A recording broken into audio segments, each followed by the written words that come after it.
Positions that national outlets have said Inslee is being considered for include Secretary of the Interior, Administrator of the EPA, or Secretary of Energy. But if he left for D.C. during his term, the state constitution sets guidelines for what would happen next. The rules for what happens if a governor leaves office during their term, known as the line of succession, is outlined in the Washington State Constitution. More specifically, it is outlined in Article 3, Section 10. The first person in line if the governor left office would be the lieutenant governor. In this case, it would be newly elected Democrat Denny Heck.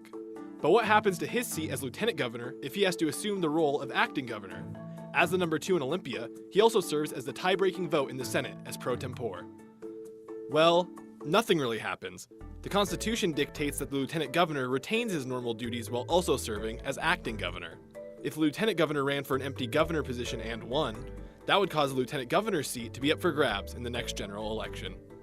Now, this all assumes that the lieutenant governor would agree or be able to take the reins as acting governor. But what if Heck wouldn't be able to, or refused the seat? Luckily, the Constitution takes this into account.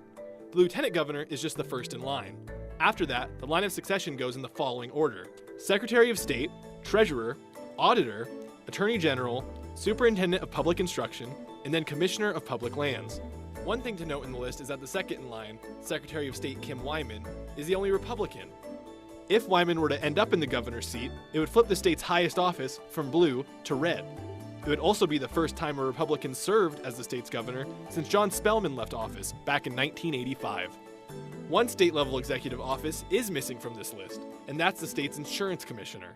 Now, even if this were to happen and someone from another state office were to become acting governor, they don't get to serve the rest of the term. Not without winning an election, that is.